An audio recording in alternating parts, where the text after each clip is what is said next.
When most people hear the words concentration camp, they probably imagine fences, guard towers, and confinement. And those things existed at Minidoka, but that wasn't what surprised me most. What surprised me were the gardens, the schools, the churches, and the baseball games. Signs that represented moments of ordinary life.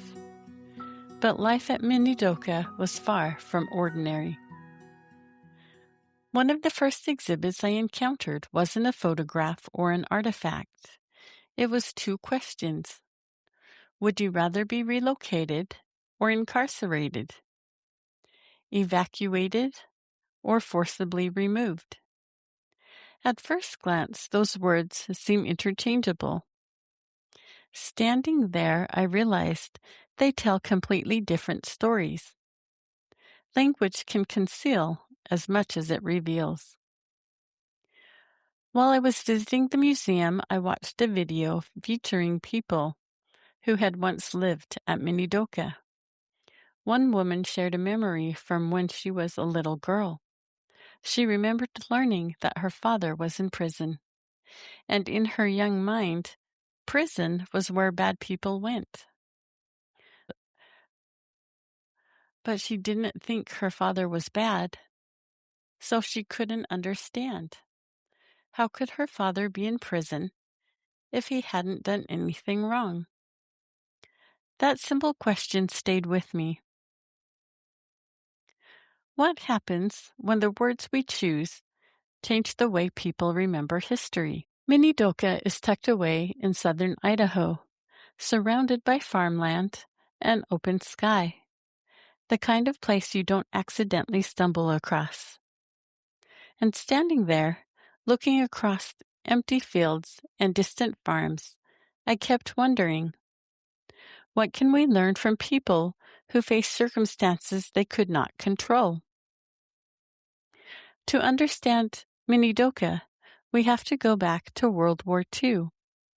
After the attack on Pearl Harbor in December 1941, fear and suspicion spread across the United States. Although there was no evidence that Japanese Americans posed a threat, many people of Japanese ancestry were viewed with distrust simply because of their heritage. In 1942, President Franklin D. Roosevelt signed Executive Order 9066, which led to the forced removal of more than 120,000 Japanese Americans from their homes on the West Coast. Families were given only days to sell possessions, close businesses, and leave behind the lives they had built. Many were American citizens. One of the places they were sent was Minidoka in southern Idaho. Surrounded by barbed wire and guard towers, Minidoka would house more than 13,000 Japanese Americans during the war. Families lived in small barracks, children attended school, and people did their best to create a sense of normal life in a place they had never chosen to call home. Families did not choose what happened to them. They did not choose the fear that swept across the country. They did not choose to leave behind their homes, businesses, and communities. But the people at Minidoka chose what they would do within their circumstances. Learning the history helped me understand what happened at Minidoka. But it was the exhibits that helped me understand the people. Minidoka wasn't just a concentration camp. It was a community. Families arrived with whatever they could carry, and life continued even behind barbed wire. Within weeks of arriving at Minidoka, people were organizing baseball and softball leagues. Men, women, and children all played. Camp newspapers devoted pages to game results, rivalries, and championships. And that surprised me. Baseball in a concentration camp. But the more I learned, the more it made sense. Baseball wasn't an escape from reality. It was a way of holding on to it. It gave children something to look forward to. It gave parents something to cheer for. It gave neighbors a place to gather. Samuel Regalado, in his book Nikkei Baseball, states, "To the evacuee, sport was not an innocuous aspect of life.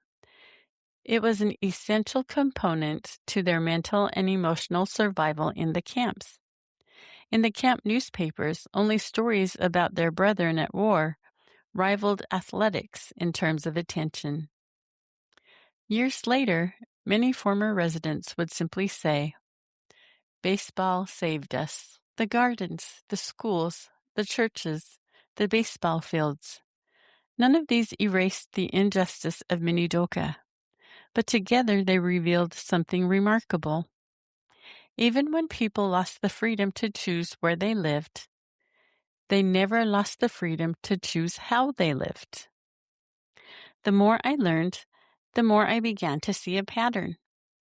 People chose to build rather than give up, to serve rather than withdraw, to create rather than surrender to their circumstances.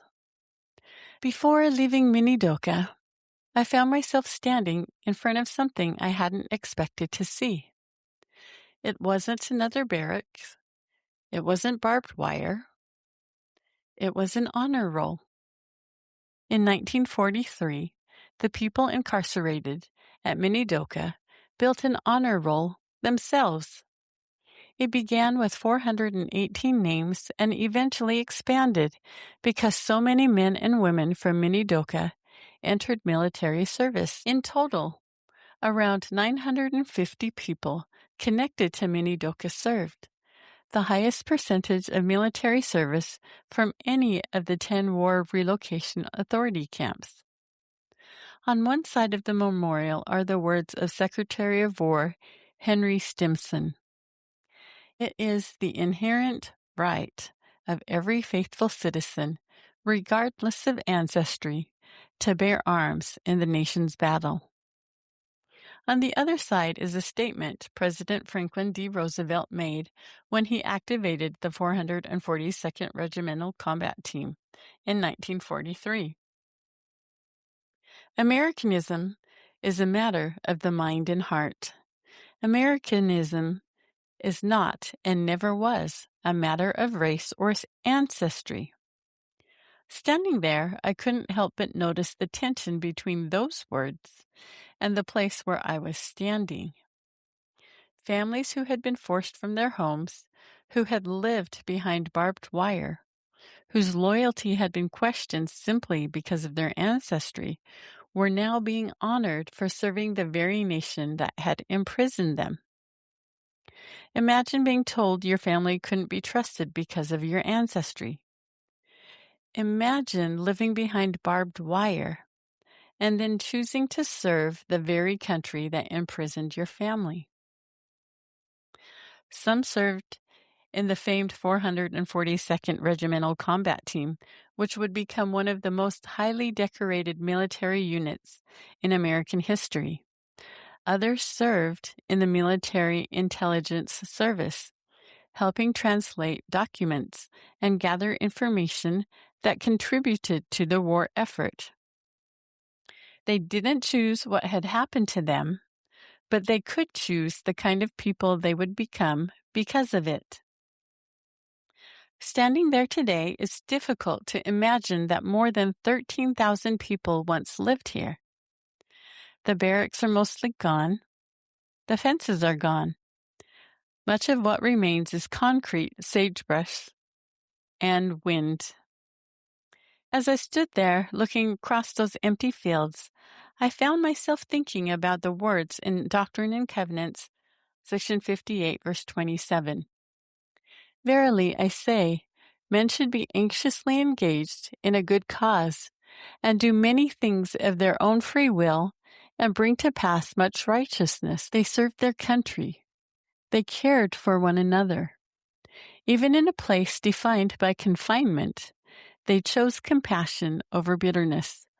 purpose over despair, and hope over hopelessness. I don't think Minidoka asks us only to remember what happened. I think it asks us a harder question.